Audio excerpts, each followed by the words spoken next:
요한복음서 해설 첫 번째와 두 번째, 한 처음에. 박병규 요한보스코 신부.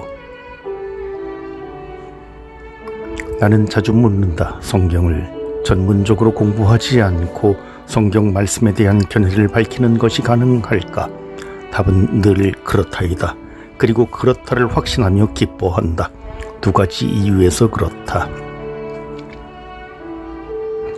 첫째, 성경은 살아있는 말씀이기 때문이다. 성경은 하느님 말씀이고 창조의 힘을 갖고 있기 때문이다. 현대 성경 주석학의 발전은 놀라우나 그 발전의 그늘에는 말씀을 학문의 대상으로 격하하는 유혹과 위험이 상존한다. 성경에 대한 신적 존엄을 인정하는 것은 학자나 문외한인 신자에게나 본질적 차이가 있는 것 같지 않다. 차이는 말씀에서 오지 않고 말씀에 대한 해석에서 온다. 그 해석은 대개 지식 쌓기의 노력 정도에 따라 평가되고 결정되는 것이 우리 현실이다. 창조적 말씀이 지식 쌓기에 멍에 억눌려서는 안 된다. 주석학은 말씀에 봉사하는 도구일 뿐이다. 말씀의 궁극적 목적은 생명에 있다. 생명은 지식의 업적이 아니라 살아있는 말씀의 실천으로 얻어진다. 성경 말씀에 대한 견해는 학문만의 전유물이 아니며 삶에서 행하는 실천 역시 말씀에 대한 견해의 또 다른 장이라는 말이다. 둘째, 말씀은 모든 이의 신앙에 연결되어야 하기 때문이다. 신앙에 대해 이러쿵저러쿵 평가하는 것이 그리 적절하지 않을 테지만 성경 주석학자가 모든 신앙적이라고 평하는 것은 무모하다. 학문은 말씀을 다룰 수 있다는 것이 신앙의 해결책으로 제시될 수는 없다. 공부를 많이 했다고 해서 세상을 신뢰하고 사람을 인격적으로 대하리라 기대하는 무모함과도 같다. 성경 주석학은 과학적 확실성에 근접하려 하지만 신앙의 신비에는 매우 취약하다. 말씀은 신앙 안에서 받아들여져야 한다. 성경 주석학은 과거의 이야기다. 과거의 해석을 현재와 미래의 신앙적 방향으로 제시하지만 어찌되었든 성경 주석학은 과거의 이야기에 대한 해석을 주로 담당한다. 현재 살아있는 내가 성경 말씀에 대해 견해를 밝히는 것이 지금 살아있는 내 신앙의 열매이다. 2000년 전의 과거의 신앙 고백이 성경으로 구체화되었다면 지금 살아있는 나는 2015년에 어떤 신앙의 고백을 쏟아낼지 고민해야 하고 말씀의 화석화를 어떻게든 막아내야 한다. 가끔 도서관에 박혀 성경을 연구하는 사람이 사회 문제와 세상 문제에 너무 서툴고 답답한 자세를 취하면서 세상의 잘잘못을 논하는 모습을 보면 요한복음에 나타난 예수님의 육화를 어떻게 설명할지 의문이 든다. 육화는 지금 살아가는 신앙인의 자리에서 재해석되는 것이지 책을 통해 세상을 가르치려는 도도한 자세로 이해되는 것이 아니다. 요한복음서를 읽기 전에 나는 독자들의 자리매김을 고민한다. 주석학 지식을 전해줄 것인가 아니면 말씀을 나눌 것인가? 답은 간단 명료하다. 말씀을 나눌 것이고 독자들을 말씀으로 초대할 것이다. 말씀은 창조적이고 살아있으며 신앙에 연결되어야 한다. 그렇다면 독자들과의 관계에서 무엇을 창조하고 어떻게 살아있는 대화를 나누며 이런 작업이 어떻게 신앙으로 연결될지 고민해야 한다. 그래서 한처음으로 돌아가 보려고 한다. 세상에 존재하는 모든 것은 말씀으로 생겨났고 말씀은 하느님과 함께였고 하느님이셨다라고 규정된 한처음의 시간으로 돌아가 보려고 한다. 그때 무슨 일이 있었나? 사람들 대부분은 하느님의 창조 사업에 관심을 기울인다. 창조 사업을 공허한 곳에 뭔가를 가득 채워낸 것으로 이해하곤 한다. 그래서 있는 것들의 관점에서 없는 것들을 도외시하는 해석을 한처음에 갖다 붙인다. 하지만 한처음은 하느님 외에 어떤 것도 존재하지 않던 시간이다. 모든 것이 존재하지 않던 시간이고 없는 것이 뭔지 고민한 시간이다. 어느 것은 절대적 공허함을 가리키지 않는다. 없는 것은 가능성의 시간이다. 가능성의 시간. 여기에 나는 독자들을 초대하고 싶다. 사람은 언제나 고독하기에 사회적 인간이 되기를 원한다. 고독의 자리는 사회적 관계의 출발이자 가능성의 자리이다. 뭐든 만들어 볼 수 있고 뭐든 생각해 볼 수 있는 시간이 고독이다. 한 처음이 그러하다. 나 혼자 있는 시간이지만 알 수 없는, 그러나 모호하지만도 않은 다른 존재를 불러올 수 있는 시간이 한 처음이다. 혼자이나 함께하기를 원하는 시간, 함께하는 것이 혼자의 시간이 존재하는 이유가 되는 것, 이것이 한 처음이 가진 의미이다. 말씀은 그 한 처음에 참으로 어울리게 묘사된다. 1장 1절의 말씀을 곱씹어보자. 한 처음에 말씀이 계셨다. 말씀은 하느님과 함께 계셨는데 말씀은 하느님이셨다. 말씀은 하느님과 함께 계셨다. 그리고 말씀은 하느님 자체였다. 바로 자신이면서 함께 있는 존재가 가능하다는 점이 신비롭다. 함께 있음이 바로 자신이 존재하는 것, 이것이 말씀의 존재 방식이다. 모든 것은 하나에서 출발했고 그 하나는 함께여야 하는 존재 방식을 고수한다. 다른 것들이 만나 여럿이 함께 있는 것이 아니라 모든 것이 하나의 존재로 이루어지고 완성된다. 그래서 빛이 어둠과 구분되어 떨어져 있지 않고 어둠이 빛을 밀어내지 않는 조화 자체가 모든 것이고 하나이다. 한 처음 세상이 만들어졌을 때 모든 것이 가능성으로 설 때에 어떤 것도 소외되거나 예외일 수 없고 어떤 것도 함께 하지 못할 이유가 없고 어떤 것은 나눌 필요가 없었다. 그저 있는 그대로 제 종류대로 그 모습 그대로 존재하며 서로를 하나로 엮어내는 데 몰두했다.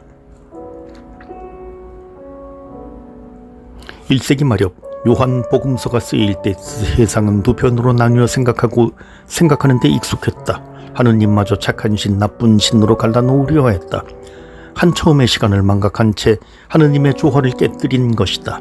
그것은 그때나 지금이나 늘 우리 주변에 맴도는 악함이다. 한 처음으로 돌아가는 지혜를 캐는데 함께 하실 분 여기에 모이시라. 요한복음서 해설 두 번째. 모든 사람을 비추는 참 빛이 세상에 왔다.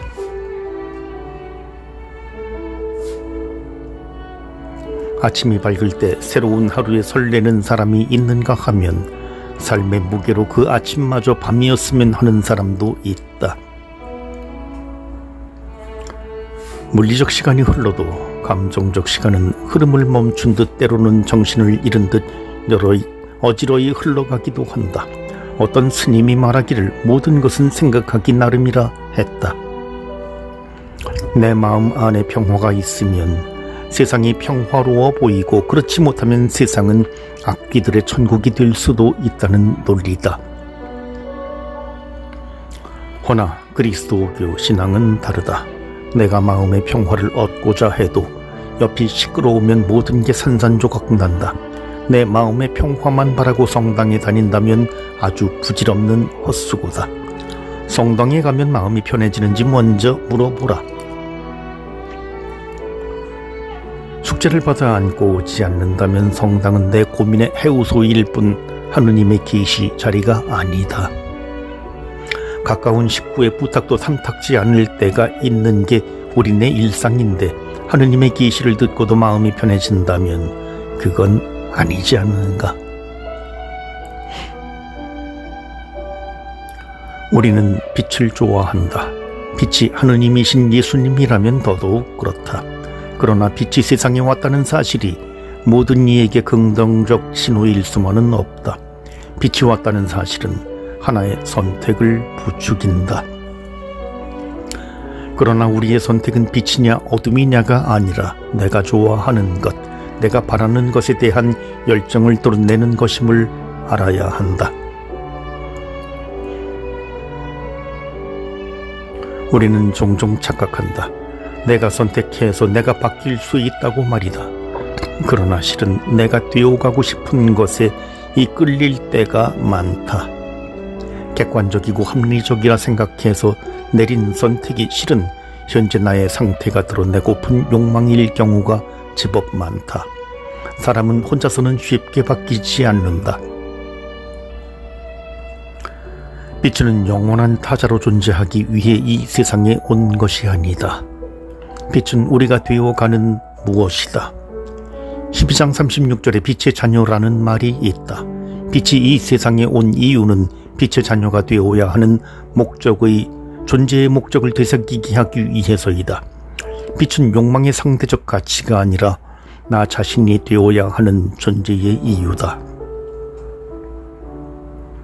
빛이 이 세상에 오셨다는 것은 선택의 문제가 아니라 빛과 더불어 내가 누구인가 하는 문제를 되새기게 한다. 이들은 혈통이나 육욕이나 남자의 욕망에서 난 것이 아니라 하느님에게서 난 사람들이다. 하느님에게서 난다는 것이 뭔지는 구체적으로 모를 일이다. 다만 사람의 욕망과는 다른 존재가 되어간다는 것은 확실하다. 내가 누구인지 묻는 것은 먼저 나의 인간적 욕망이 무엇인지 묻는 것이고, 그 욕망을 안다면 그것을 넘어서서 나아가는 길도 알게 될 터이다. 그 길의 시작이 하느님에게서 태어나는 동시에 빛의 자녀가 되어가는 출발점일 것이다.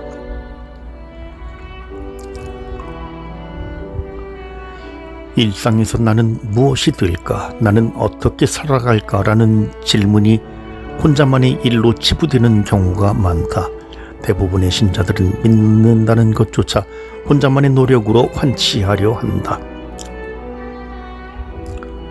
빛이 오셨다는 것 자체가 하나의 관계를 형성하는데 내가 받느냐 마느냐에 몰입한 나머지 빛이 누구이며 빛의 자녀가 되어간다는 사실을 쉬이 잊어버린다. 빛은 밝히러 왔다. 빛의 자녀를 잉태하러 왔다. 빛의 성격은 다른 존재에게서 완성되고 추구된다. 그래서 빛은 사회적 관계의 맥락에서 받아들여진다. 너와 나, 우리의 사회에서 빛은 그 가치가 있다. 빛이 알려지는 방법 역시 직접적이지 않기 때문이다. 세례자 요한의 증언을 통해 빛은 전해지고 이해된다. 주고받은 이들의 이야기 속에서 빛은 그 가치를 또 다르게 발한다. 증언된 것은 증언한 자와 그 증언을 듣는 자 사이에 일종의 신뢰를 전제한다. 아무리 콩으로 메주를 쓴다 해도 믿지 않으면 그만이다.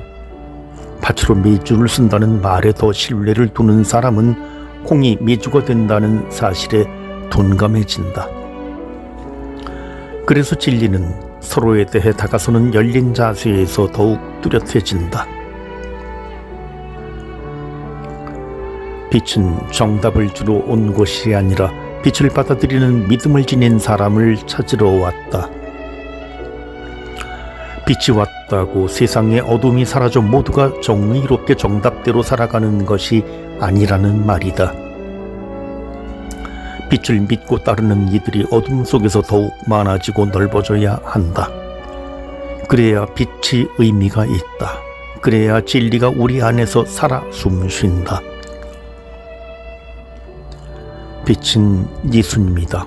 우리는 예수님을 쫓기만 하면 되는 듯 예수님 사랑, 예수님 믿음, 예수님 전부라며 자기 인생을 다그친다. 하느님께서 인간이 되셨다는 초자연적 현상에 민감한 나머지 하느님과 인간이 함께 머물게 되었다는 사실을 외면하기 일쑤이다. 누가 대단한 무엇이 된 사실만 강조하다 보면 대개 비교하는 버릇이 생겨난다. 어떻게 저렇게 되었을까? 나도 가능할까? 등의 질문이 쏟아진다. 그러나 누가 나와 함께 있다는 사실에 몰두하다 보면 내가 조심스러워진다. 내가 함께하는 그 사람을 위해 무엇을 해야 하나 하는 생각이 짙게 깔린다. 여기에 너와 내가 만들어내는 공동의 자리가 만들어진다. 그 공동의 자리에 빛과 우리는 하나가 된다. 머물다는 그리스어로 스케네라고 한다. 이 말은 하느님의 현존을 가리키는 히브리어 세키나와 발음이 비슷하다. 예수님께서 사람이 되어 우리 안에 머무르시는 것은 하느님께서 우리와 함께 머무르신다는 사실을 강조한다. 그 함께하는 자리에 예수님께서 계신다. 예수님께서 함께를 보증하러 이 세상에 오셨다. 예수님은 이를테면 앙상블의 대명사다. 함께할 예수님께 모든 것을 맡기고 살아가기보다 조심스레 그분을 위해, 그분이 지극히 사랑하시는 세상을 위해 나는 무엇이 될 수 있을까 고민하는 일이 시급하다.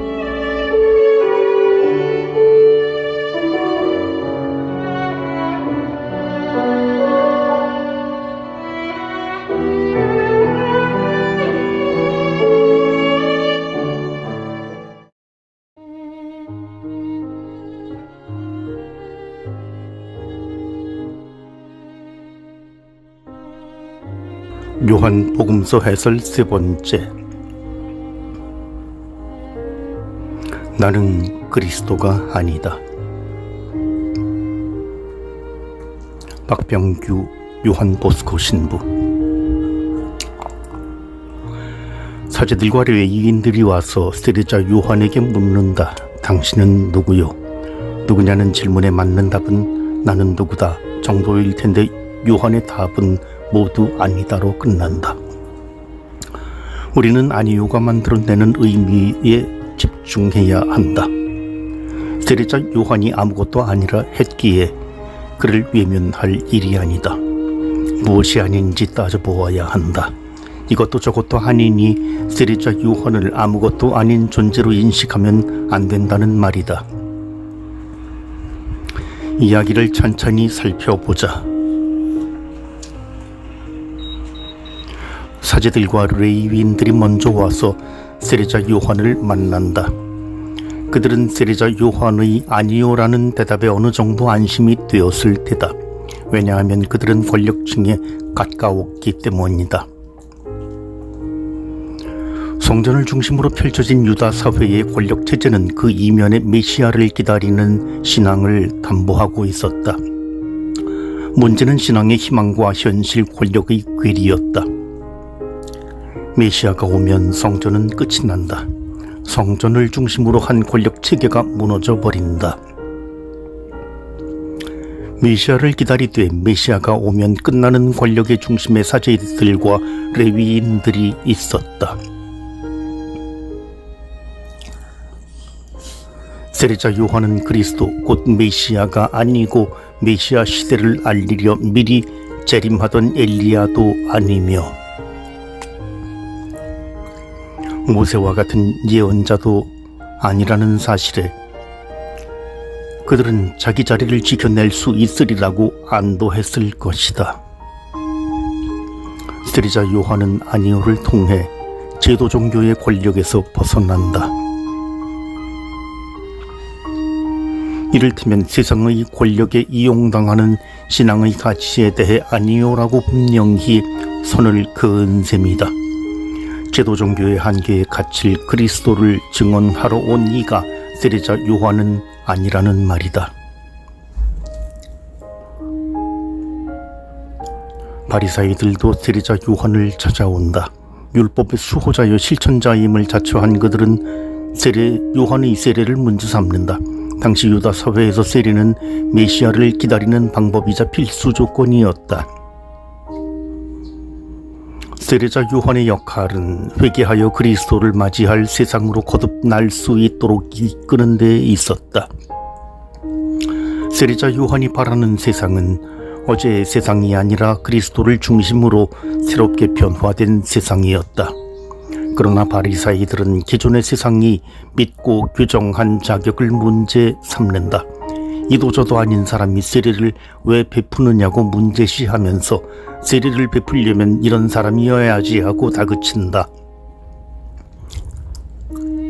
아니요로 자신을 규정한 세례자 요한은 바리사이들의 세상, 율법으로 세상을 바라보고 율법을 통해 정당성을 확보할 그 누구를 찾으려는 바리사이들의 세상에서 인정받지 못한다. 아무도 모르는 그리스도를 증언하는 세례자 요한은 세상의 법칙과 논리에 젖은 이들에게 아니요, 그 이상도 그 이하도 될 수가 없다.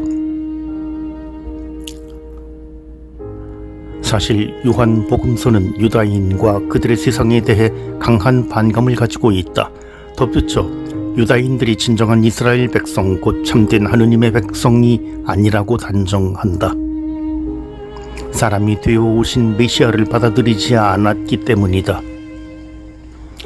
메시아를 기다린다는 희망을 가지고 있는데도 저희끼리의 전통과 제도, 권력 체계에 묶여 희망을 절망의 답답함으로 바꾸어 버린 사람들이 유다인이라고 요한복음서는 생각했다. 요한복음서가 쓰인 시대는 이미 성전 시대가 끝난 때였고 성전을 중심으로 한 권력 체계제가 무너진 뒤였다. 성전의 자리에 율법과 그 율법을 가르치는 랍비들이 들어서면서 유다 사회는 새롭게 재편되고 있었다. 참된 이스라엘 백성으로 거듭나야 하는 시대의 요청에 유다 사회는 술렁였다. 요한복음서는 바로 이러한 시대의 흐름에서 과거 권력의 상징인 사제와 레위인들, 현실의 새로운 권력인 바리사이들까지 모두 언급하고 유다 사회 전체를 조망하면서 세례자 요한의 아니요라는 대답과 대립각을 세운다. 이 세상은 아니요였고 지금 그대로는 안 된다는 절박함이 아니요였다. 바로 여기에 세례자 요한의 존재가 있다. 그리스도, 우리가 믿는 예수님을 뚫어내는 방법은 아니요일 수밖에 없다. 이런저런 세상의 소리를 내려놓고 세상이 모르는 광야에서 외치는 소리로 예수님께서는 드러나셔야 한다. 세상이 규정할 수 있고 세상이 원하는 존재가 그리스도라면 세상이 회개할 일도 세상이 변화할 일도 없다. 모르는 존재를 찾아 나서려면 지금의 가치와 전통과 사상과 권력 같은 일련에 익숙함에서 벗어날 용기가 필요하다. 용기는 새로운 무엇을 만들고 추구하는 데 소용되는 것이 아니라 기존 것을 내려놓는 비워냄을 위해 필요하다. 예수님을 증언하는 일은 인류 역사 전체의 일이지만 동시에 인류 역사를 뛰어넘는 일이어야 한다.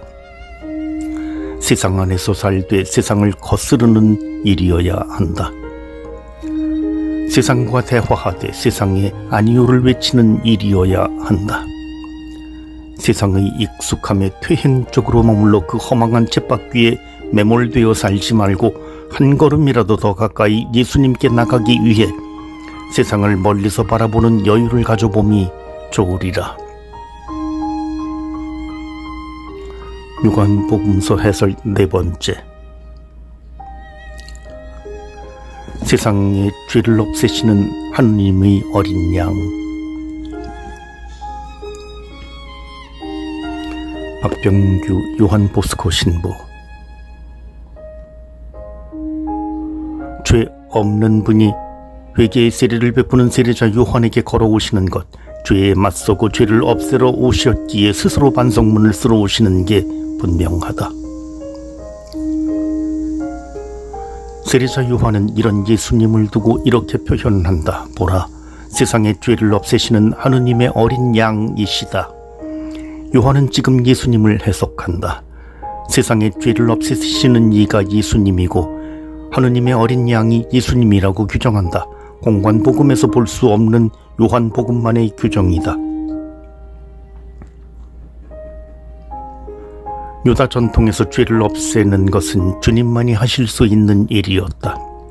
요한은 지금 예수님께서 죄를 없애신다고 말한다. 예수님이 하느님이라는 말이다. 이스라엘에는 속죄일이 있어 거룩하신 주님 앞에서 삶을 영유하고 존속시키기 위해 반드시 속죄를 해야 했다. 속죄에는 숫염소 2마리가 필요했다. 한 마리는 속죄 제물로 주님께 바치고 죄 지은 자의 죄를 대신 짊어질 다른 숫염소 1마리는 광야로 내보냈다. 그것으로 죄 지은 자가 깨끗하게 된다고 믿었다. 죄를 없애시는 분이라고 예수님을 소개한 요한의 머릿속에는 예수님이 염소처럼 대속물이 될 수 있으리라는 믿음이 내포되어 있었다. 대속물이 하느님이라고 요한은 외치고 있다. 어린 양도 매한 가지다. 대속물의 논리로 이해할 수 있다. 이사야 53장에 남의 죄를 대신해 죽임을 당하는 고난받는 야훼의 종은 어린 양에 빗대어 등장한다. 도살장에 끌려가는 어린 양이 침묵하듯 대신 희생당하는데도 불평하지 않는 종의 모습에 예수님을 갖다 놓은 것이 요한의 해석이다. 탈출기 12장의 제물이 된 양 역시 그러하다. 자신은 죽어갔지만 이스라엘 백성을 살린 바스카의 양이 바로 예수님이라고 요한은 가리킨다. 사도 바울은 한 발 더 나아가 예수님을 우리의 바스카 양이라고 칭한다.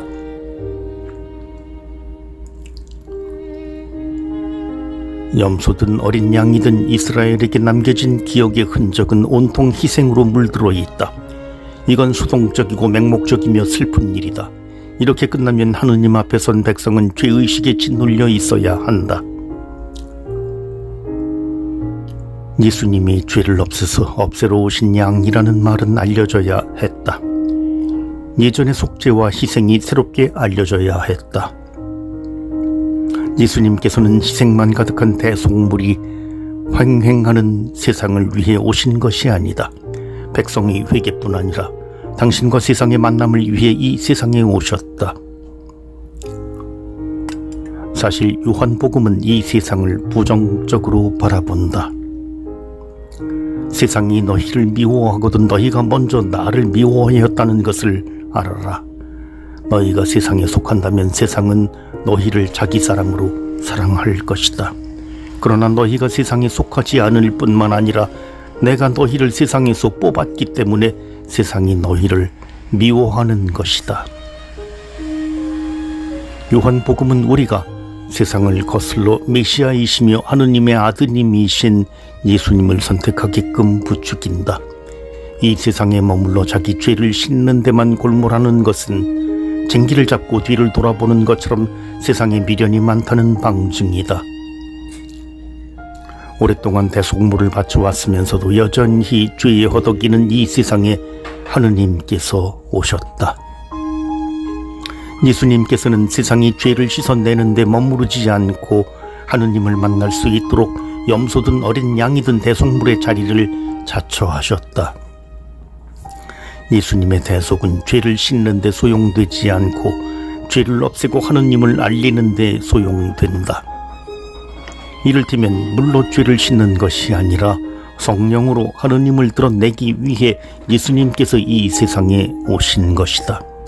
다른 어떤 것으로 내 죄가 사해진다는 생각은 참으로 이기적이다. 자신이 깨끗해지기 위해 다른 것을 희생으로 삼는 것은 오만한 자기 방어이다. 거기에는 그 누구도 심지어 하느님도 끼어들 자리가 없다. 죄를 없애고 하느님의 어린 양으로 오신 예수님. 본질은 예수님이지 죄 사함이나 어린 양의 희생이 아니다. 예수님을 붙잡는 일에 게으르지 말자. 내가 죄인이라도.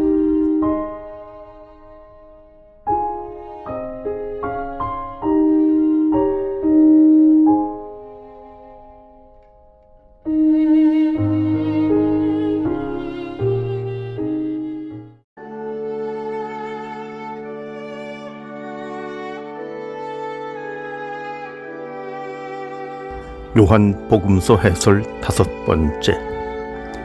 들음의 은총. 박병구 요한보스코 신부. 요한복음서는 제자됨의 기본을 우리에게 알려준다.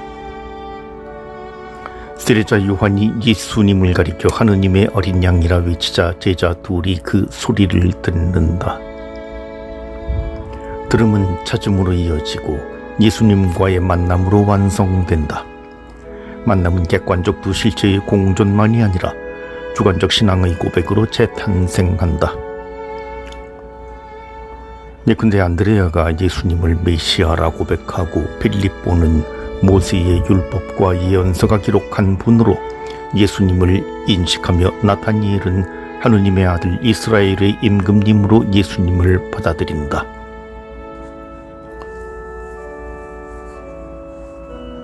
세리자 요한의 외침에서 시작한 예수님에 대한 신앙 고백은 예수님을 역사와 전통 안으로 이끌어 들어갔다. 하느님의 어린 양은 하늘에서 뚝 떨어진 날 것이 아니다. 메시아 율법과 예언서가 기록한 분 하느님의 아들 이스라엘의 임금님 또한 그러하다. 예수님을 만나 그에 대해 여러 가지 호칭을 가져다 고백하는 건 과거와 현재의 만남, 지난 전통과 지금 여기가 만나 만들어내는 융합의 창조물이다. 제자는 예전에 고정된 사고에 매몰되지 않았다. 그들은 메시아를 기다리는데 그치지 않고 메시아를 볼 줄 아는 열린 사고를 가졌다. 열림은 서로에 대한 이끌림으로 연장되고 이끌림은 함께함으로써 거듭난다. 제자가 스승 예수님에게 다가간 첫 일성이 이러했다. 랍비, 어디에 묵고 계십니까? 예수님께서는 훗날 이렇게 말씀하신다. 내 안에 머물러라. 나도 너희 안에 머무르겠다. 가지가 포도나무에 붙어있지 않으면 스스로 열매를 맺을 수 없는 것처럼 너희도 내 안에 머무르지 않으면 열매를 맺지 못한다. 예수님을 만나는 데는 특별한 재능도 능력도 자격도 필요하지 않다. 다만 현실이 전부가 아니라는 정신적 배고픔이 필요하다. 나타나엘의 모습은 이를 촉박하게 보여준다. 나자렛에서 무슨 좋은 것이 나올 수 있겠소? 사회와 전통 안에서 이만하면 되었다라는 배부른 사고방식은 새로움을 감시하고 단합하며 금지한다. 왜? 라는 의심이 허용되지 않는 사회는 변화의 자유에 둔감하다. 그리하여 하나의 방식과 주류의 강력한 힘의 논리에 어떤 견제나 면역력 없이 매몰된다. 예수님을 이해하는데도 마찬가지다. 나타나엘은 예수님을 만난 뒤 하느님의 아드님 이스라엘의 임금님이라 고백하고야 만다. 나자렛은 의미 없다라며 기존 가치체계가 만들어 놓은 울타리에 갇혀 있던 나타나엘은 예수님을 메시아로 고백할 수 있는 새로운 존재로 거듭난다.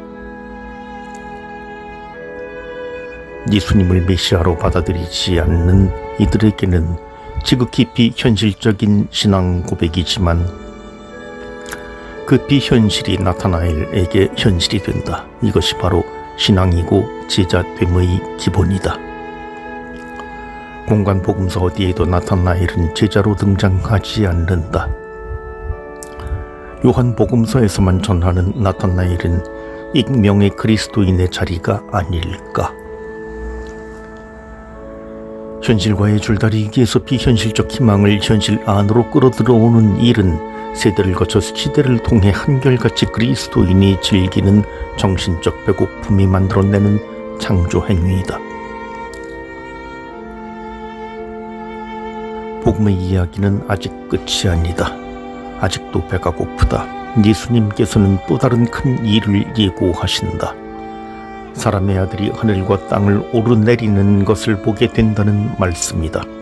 요한 복음서에서 10번 정도 예수님을 사람의 아들이라고 부르는데 이 표현 역시 유다 전통에서 종말론적 인물을 가리킬 때 사용된 것이었다. 유다 전통에서 사람의 아들은 힘이 있어야 했고 세상이 우러러보는 영광 가운데 인물이어야 한다 했다. 그래서 그 누구도 대적하거나 저항할 수 없는 독보적 존재였다. 유다인은 그런 사람의 아들에 집착했고 그것이 현실의 고단함을 잊으려 했다. 그러나 예수님께서는 그 전통을 재구성하신다. 십자가를 통해서다.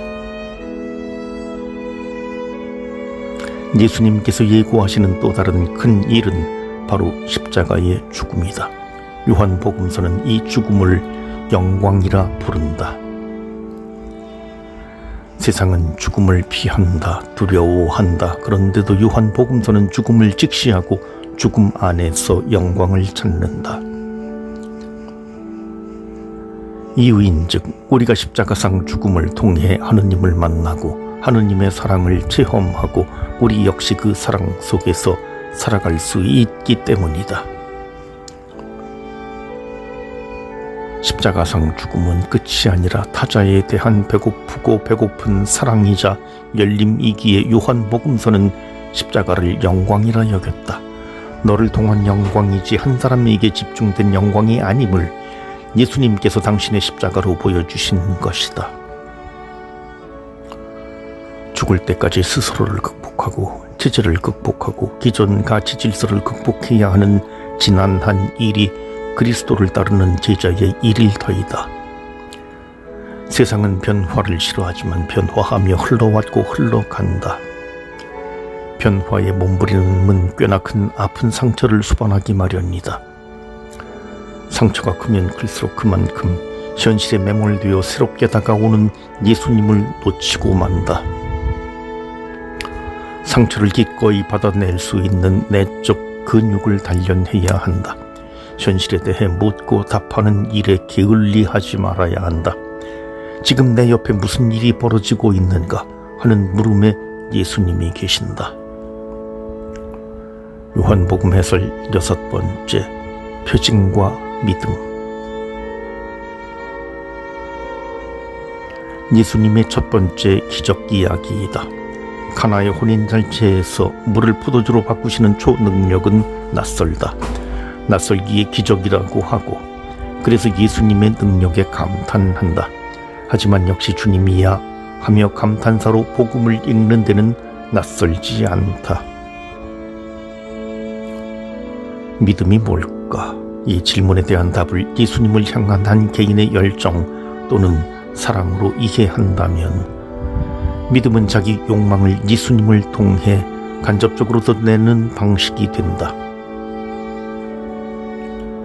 이를테면 예수님 사랑합니다라고 말하는 사람들이 가지는 사랑에 대한 개념을 솔직히 물어보면 자신의 삶이 무너지고 내팽개쳐져서 한없이 아픈 삶, 곧 십자가의 삶을 사랑이라고 받아들이진 않는다.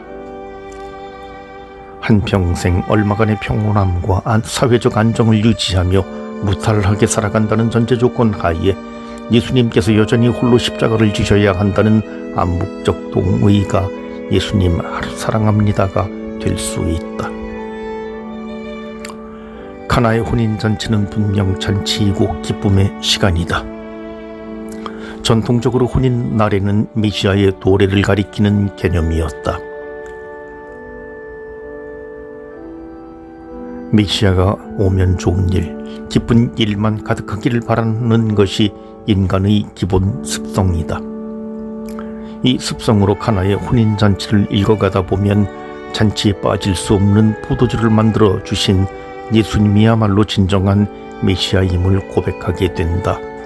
예수님 사랑합니다라는 논리와 다르지 않은 셈이다. 잔치의 기쁨이 훼손되지 않는 딱 그만큼의 요구에 예수님은 필요 조건일 뿐이다. 예수님께서 분명히 말씀하셨다. 아직 저의 때가 오지 않았습니다. 예수님의 때는 가나의 혼인잔치 시간에 매몰되어 그것으로 끝나버릴 수 없는 다른 시간을 예고한다. 요한복음이 가리키는 예수님의 때는 언제일까? 놀랍고 낯설기 짝이 없는 순간, 사도 바울의 표현을 빌리자면 걸림돌이고 어리석음이 될 수 있는 십자가 사건에 담긴 예수님 당신의 충만한 때를 말한다. 요한복음은 그때를 영광의 때라고 말한다. 대개 성경에서 영광이란 말 마디는 하느님의 현존을 가리킬 때 사용되었다. 하느님의 현존이 십자가 사건으로 확연히 드러난다는 것이 영 마뜩지 않다. 우리는 지금 혼인잔치의 기쁨에 머물러야 하기 때문이다. 죽음보다야 사는 게 낫고 슬픔보다야 기쁜 게 낫지 않겠나. 그러나 요한복음은 이런 이분법적 개념을 가차없이 무너뜨린다. 죽음과 생명, 슬픔과 기쁨이 전혀 어울릴 수 없다는 의견에 요한복음은 어울린다고 강변한다. 그래서 혼인잔치를 제일 먼저 예수님의 충만한 때, 곧 죽음과 생명이 만나고 슬픔과 기쁨이 하나가 되는 때를 위한 표징으로 내세운다. 이 표징을 통해 잔치에만 취하지 말라고 주문한다.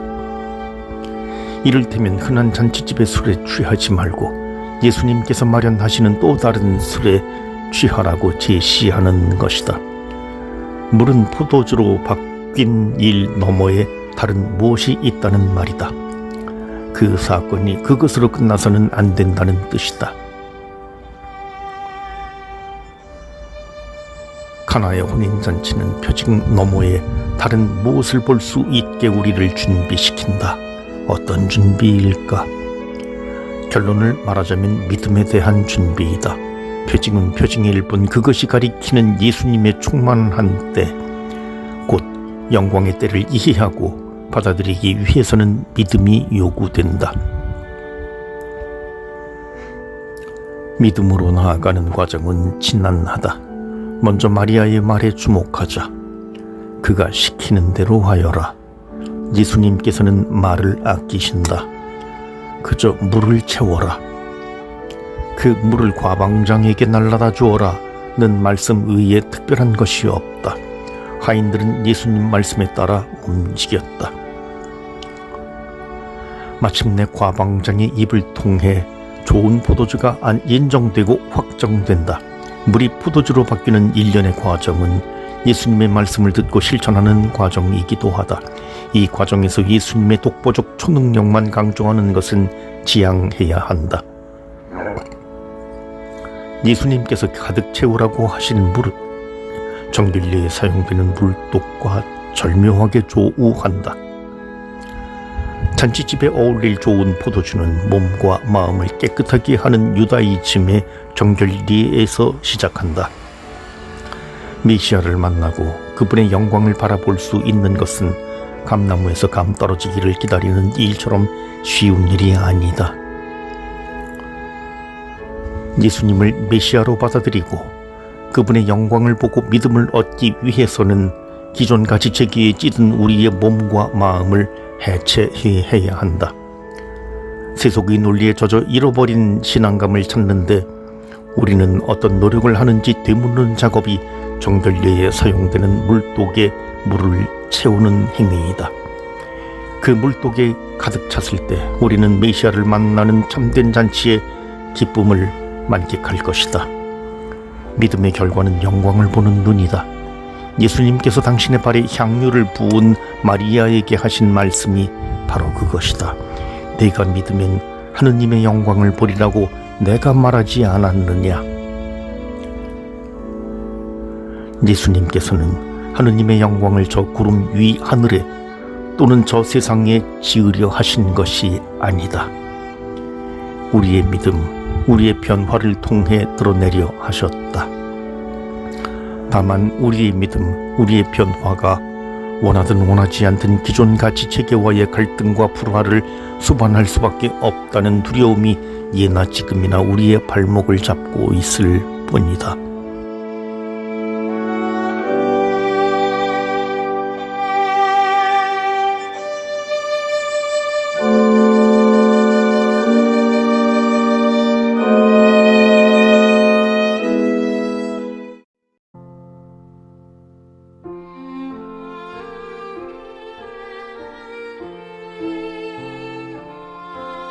요한복음서 해설 7번째. 예수님과 니코데모의 대화. 박병규 요한보스코 신부. 흔히 바리사이라고 하면 거부감부터 드는 게 우리 신앙인의 습관적 태도이다. 예수님과 대립각을 세우며 예수님의 비난을 온몸으로 받은 대상이 바리사이이니 그럴만도 하다. 그렇지만 예수님 시절에 바리사이는 훌륭했다. 그들은 613개나 되는 율법을 생활의 실천사항으로 지켰고 하느님의 가르침을 누구보다 소중히 여겼다.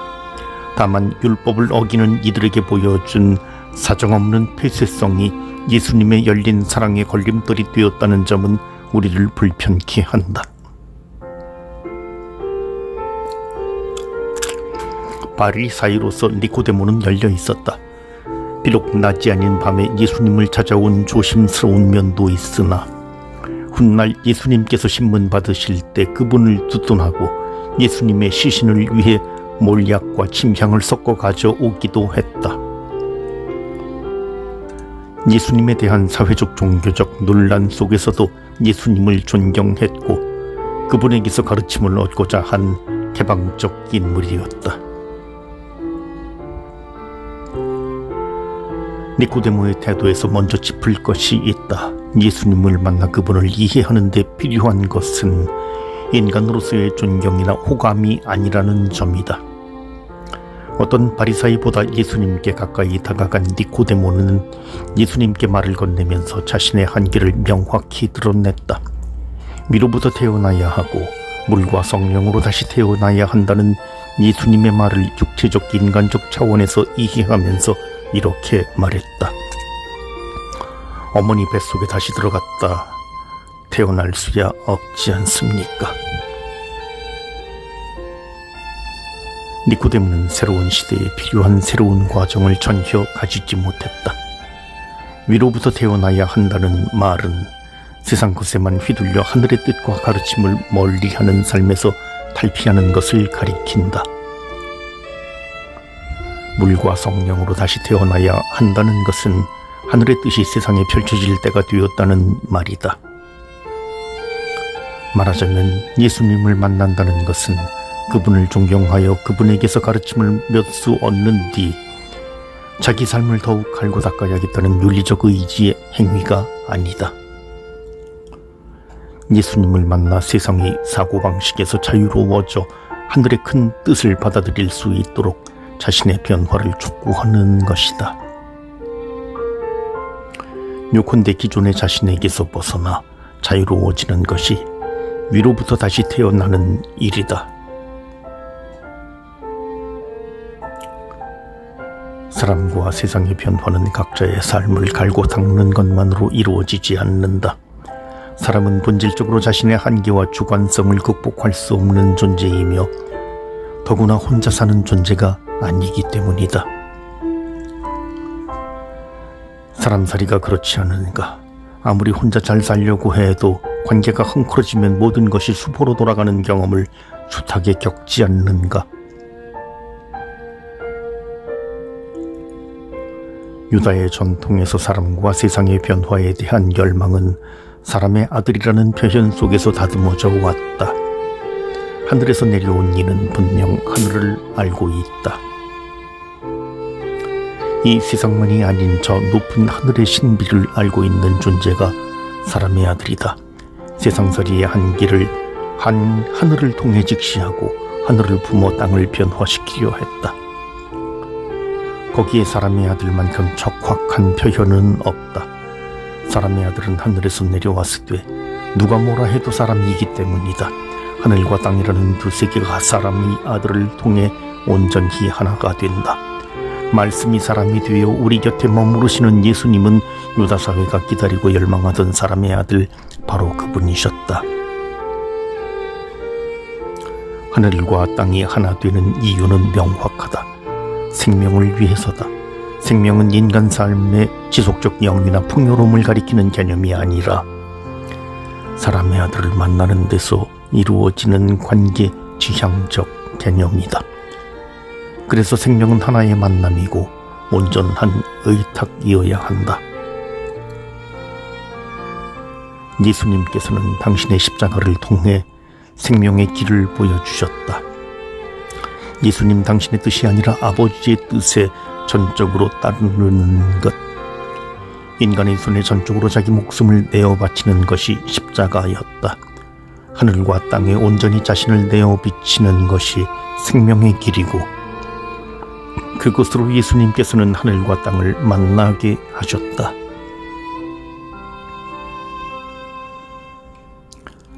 마치 저 옛날 목마름과 배고픈 생명의 위협이 득실되던 광야의 척박함에서 구리뱀이 등장하여 이스라엘 백성을 살려내고 그들을 하느님의 백성으로 거듭나게 했듯이 예수님께서는 십자가 위에 매달려 스스로 죽어가시되 하늘을 갈망하는 백성이 하늘과 하나로 묶이게 하셨다.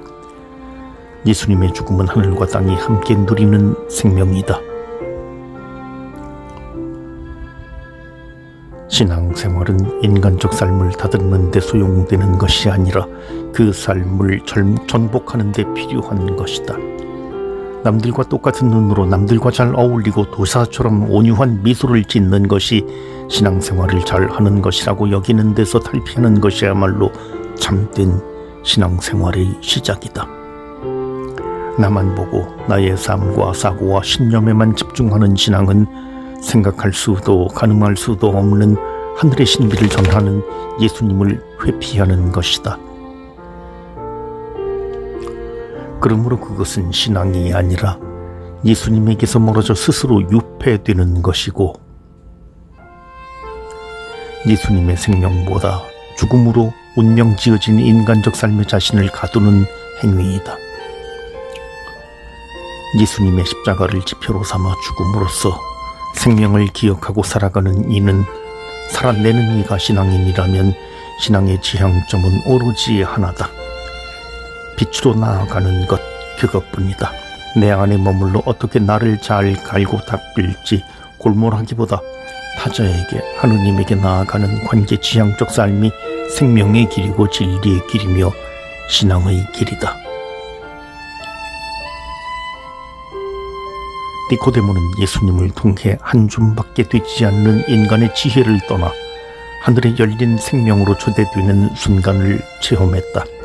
우리 머리로 도저히 이해할 수 없는 것에 대한 겸손과 자기 비움이 예수님을 만나는 데 필요하다는 것, 이것이 바로 예수님과 니코데모의 대화에서 우리가 기억할 바다. 요한복음서 해설 8번째, 예수님 그분은 누구이신가?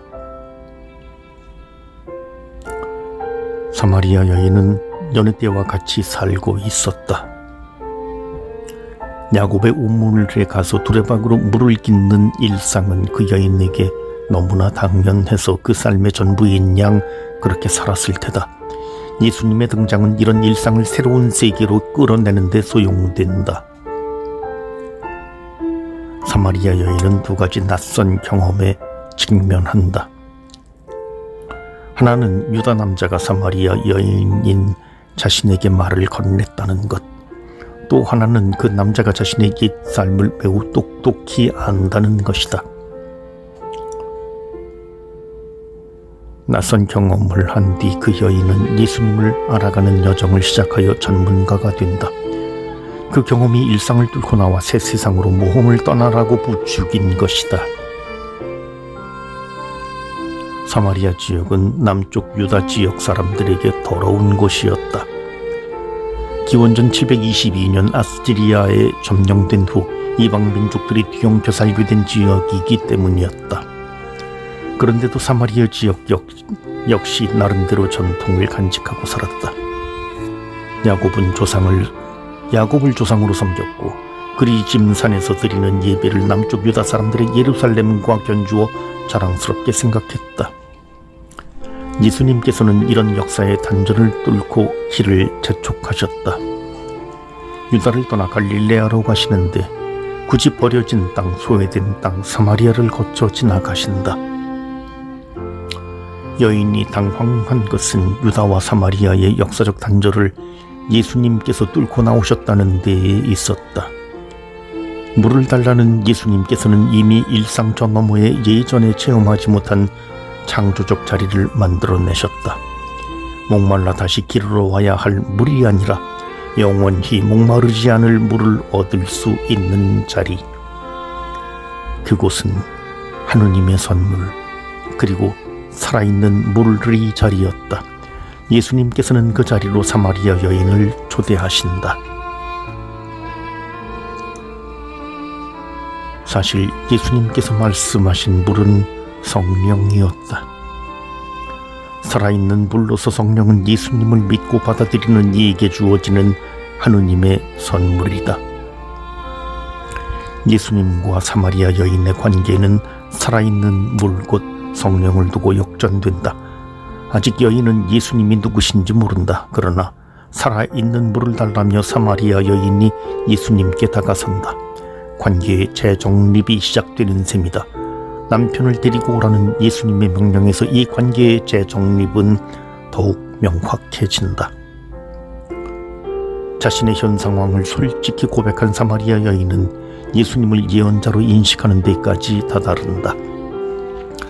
그 여인의 태도에서 예수님을 알아가는 믿음의 여정이 서서히 시작되고 있다.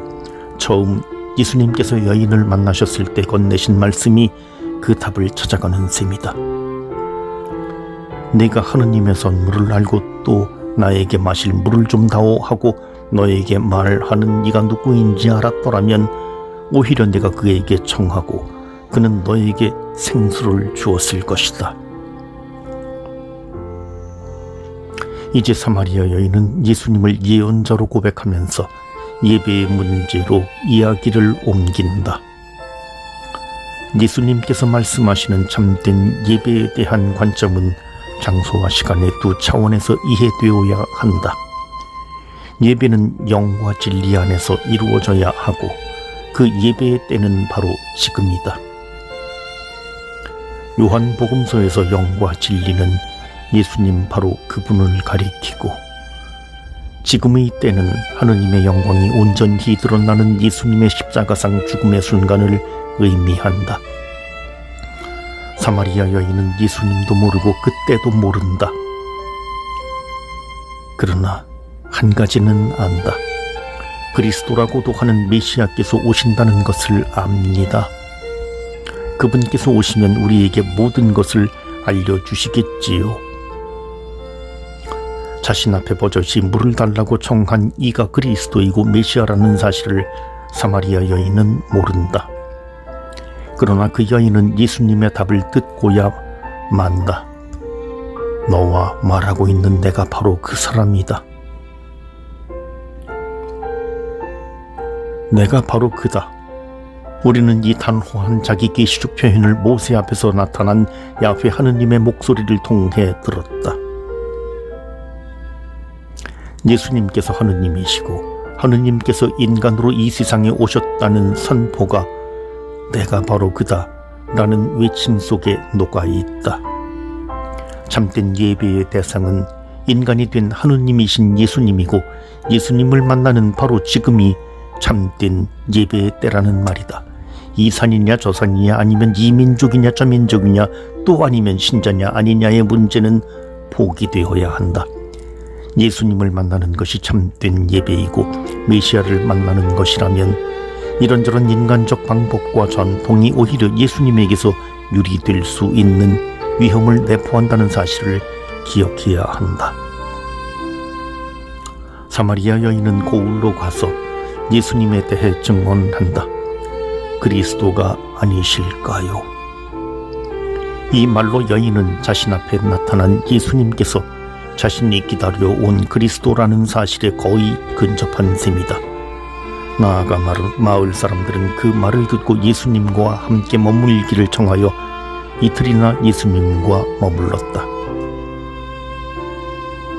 그 결과는 예수님을 그리스도로 믿어 고백한 이들에게 확연히 드러났다. 세상의 구원자의 신 예수님은 세상이 소외시키고 외면한 사마리아인들에게서 확증되고 보증되었다. 단절을 화합과 신뢰로 이어놓은 것은 예수님께서 만들어 놓으신 창조적 자리에 두 발을 담그는 일상의 긍정적 일탈로 가능하다. 우리가 진심으로 예수님을 만나고자 한다면 늘 일상의 무덤에서 몸을 일으켜 빠져나와야 한다. 나의 일상이 현실의 제도, 그것이 종교든 정치든 그 무엇이든 그 제도에서 빗나가는 것을 두려워하는 이에게 예수님은 그저 다시 목마른 물일 수밖에 없다. 영원히 목마르지 않을 물을 찾기 위해서 나는 나의 우물을, 나의 두레박을 던져버릴 용기를 가졌는가 묻지 않을 수 없다.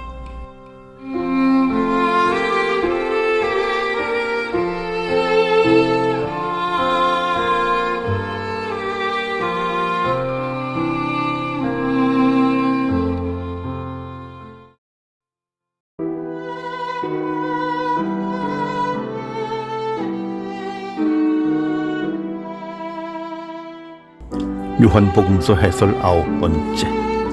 참된 예수, 참된 신앙. 박병규 요한보스코 신부.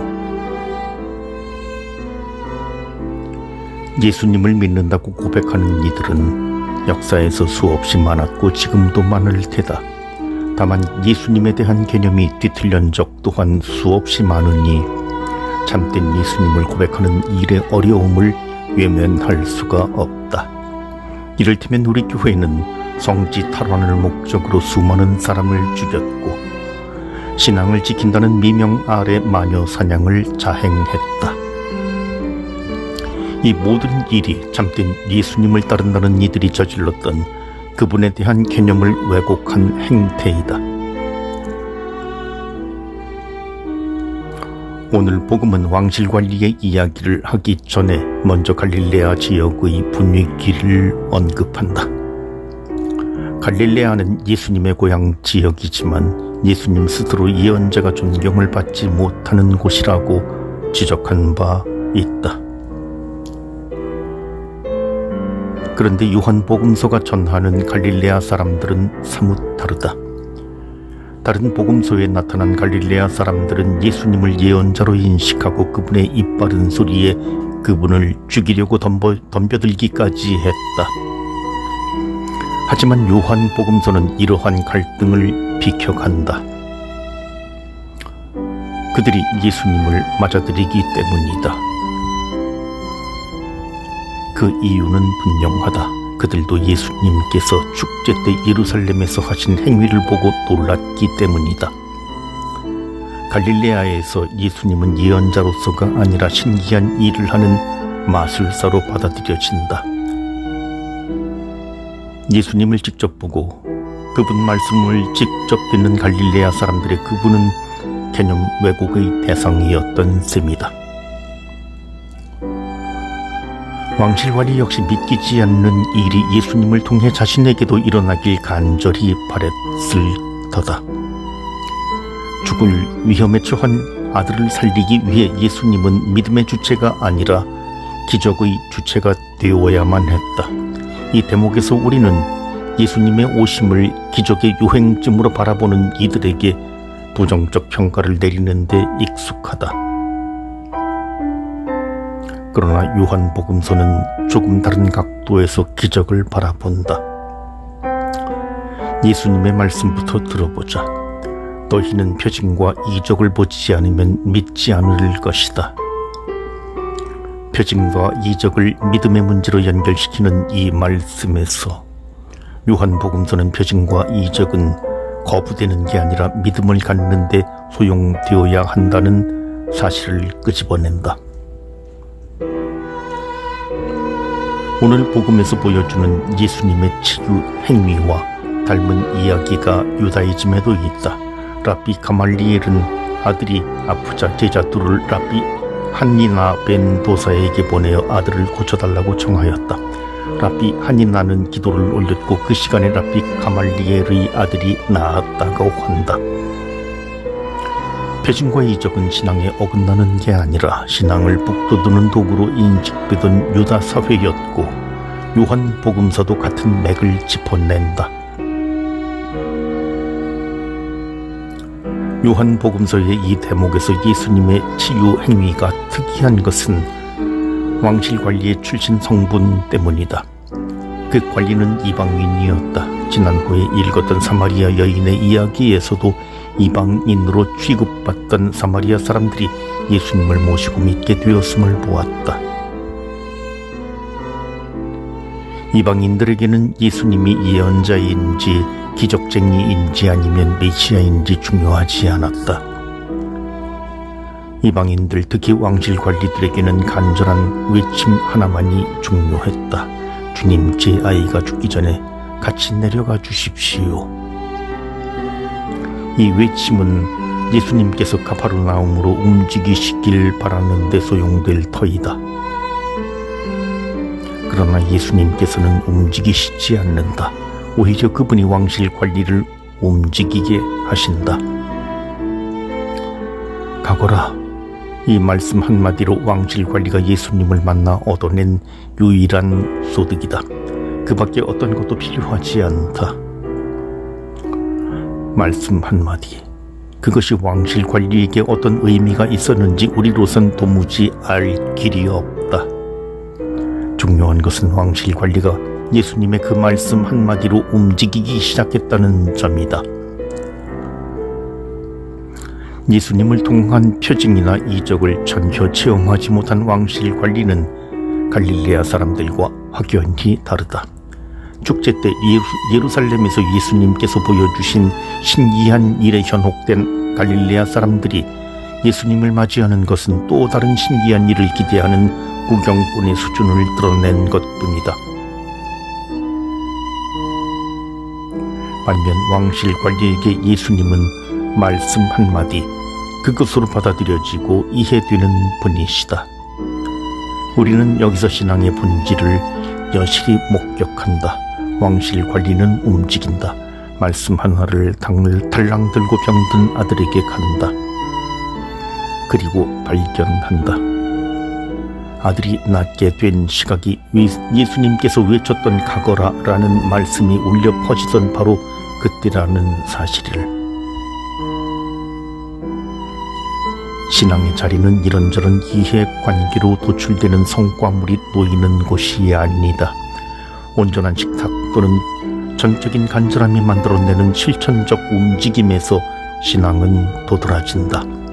억지신앙 고백을 하면서 신앙이 아닌 것을 그렇다고 우기는 세상에서는 피해 보복이 악순환될 뿐이다. 예수님의 이름으로 또 다른 예수님을 죽인 우리 교회의 못난 역사가 그 사실을 되새겨주며 깨닫게 한다.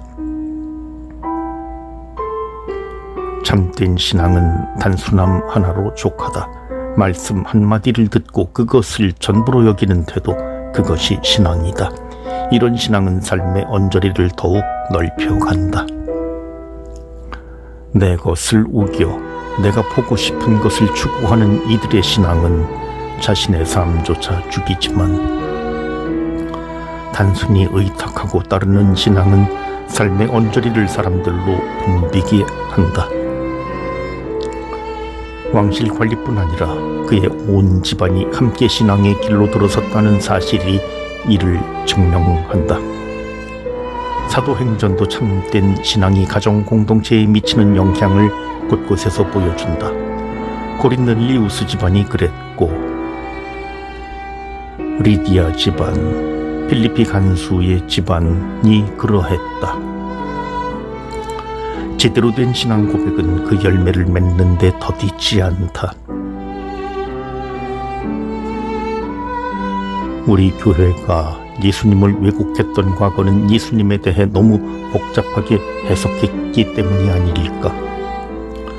그저 내 한마디 하고 예수님처럼 살면 될 터인데, 예수님은 이렇고 저런 분이라고 강변하면서 무턱대고 자신의 신념을 내세웠기 때문이 아닐까. 지금도 그렇게 하는 우리에게 참된 예수님은 요원할 것이고, 오히려 예수님이 죽으신 자리를 다시 더듬을 뿐임을 알아야 한다. 요한복음서 해설 10번째. 갇힌 믿음에서 열린 믿음으로. 아픈 이들에겐 희망이 없었다. 소외된 삶의 경험집은 스스로의 존재 가치와 이유를 내팽개치게 했다. 어떻게든 다른 이가, 정상적인 이가 있어야만 병든 이가 살 수 있는 현실이 아픈 이에겐 비현실적인 망상이었다. 예수님께서 병든 이에게 던지신 질문을 보자. 병든 이의 원의를 물으신다. 건강해지고 싶으냐? 병든 이의 답을 보자. 몸속에 넣어줄 사람이 없습니다. 못 속에 넣어줄 사람이 없습니다. 의지는커녕 낫고자 하는 원의조차 가지지 못한 병든 이는 병과 하나였고, 그것이 그의 전부였다. 본연의 자신이 아픈 그는 아픈 채 머물고 머문 채 사라져가고 있었다. 그 세월이 38년이었다. 이스라엘 광야의 체험 역시 38년의 세월을 필요로 했다. 상황은 예수님의 말씀 한마디로 완전히 다른 국면을 맞이한다. 일어나 네 들 것을 들고 걸어가거라. 예수님의 말씀은 병든 이의 원의나 의지, 그렇다고 간절한 청원에 의한 것이 아니다. 공관복음서에서는 병든 이들의 간절함을 본 예수님께서 치유를 베푸셨다.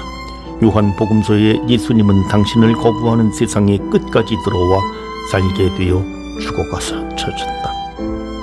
그래서 파견된 이로 그려지신다. 단순히 하느님과 같은 분이시라는 차원의 이야기가 아니다. 예수님은 뱀의 유혹처럼 하느님처럼 되고자 하는 게 아니라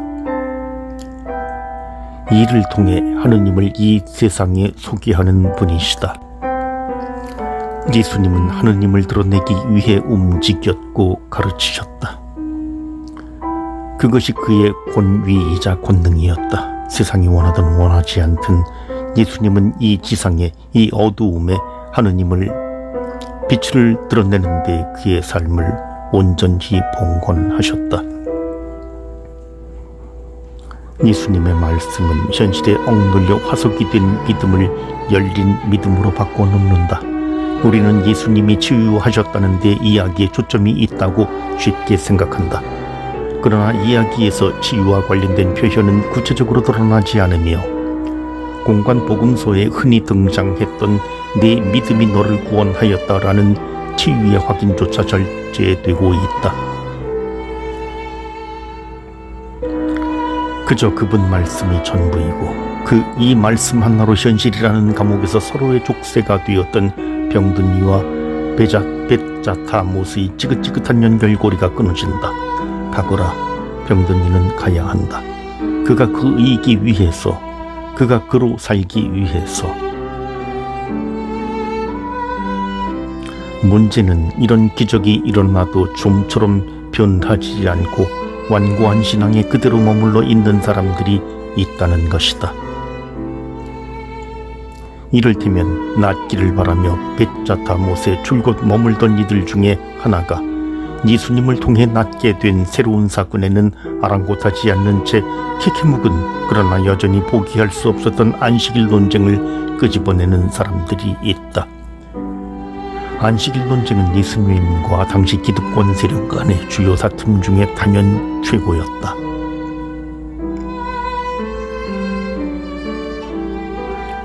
종교적 시간에 얽매여 있는 종교 지도자들은 시간 너머 태초부터 계셨던 하느님 예수님을 알아보지 못한다. 시간 속에 갇혀 안식일의 본디 의미인 하느님과의 연결고리를 도무지 찾지 못한다. 하느님이 당신의 일을 보여주셨는데도 인간은 하느님의 계명을 핑계로 하느님을 밀어낸다. 믿는다 하면서 믿고 보고 깨닫는다 하면서 자신의 기존 가치에 대한 합리화에 급급한 게 사람이다. 사람이란 늘 그렇다. 병든 이가 성전에서 예수님을 만나는 장면에서 안식일 논쟁의 본질적 허구가 드러난다. 안식일에 하지 말라는 것을 행한 이유에 대해, 그 책임에 대해 병든 이는 맞서야 했다. 예수님이 오셔서 무엇이 새로워졌는지, 그가 누구인지 병든 이는 이야기해야 했다. 그러나 그는 비켜간다. 예수님에게 이유와 책임의 짐을 떠넘긴다. 안식일 계명을 핑계로 진짜 하느님을 버린다. 배운 사람이든 아니든 율법을 들고 전통을 들고 법을 들고 나오는 이들의 한계는 늘 사람다운 관계 형성을 거부하는 완고함에 있다. 그럼에도 예수님은 그런 세상과 사람을 먼저 찾으신다. 예수님께서 직접 찾아 나서신다. 성전에서 병든 이를 먼저 보고 찾은 분은 예수님이셨다. 나타나엘의 경우가 그랬고 눈먼 이의 이야기에서도 그랬다. 지금 이야기의 장소는 성전이다. 아픈 이 병든 이가 들어갈 수 없었던 곳에 병든 이였던 그가 버젓이 와 있다. 비정상인이었던 그가 정상인이 되어 다수가 현실이라는 세상 안에 살아 들어와 있다. 그럼에도 병든 이는 여전히 예수님을 모른다. 은총은 주어지되 그것이 무엇인지 깨닫는 것은 더디기 마련이다. 다수가 현실이라고 하는 자리는 예수님을 만나는 데 비현실적 자리이다. 여기는 성전이다. 하느님은 예나 지금이나 줄곧 일하신다. 그러나 인간은 하느님이 쉼 없이 지금 여기에서도 일하신다는 생각을 수시로 잊어버린다.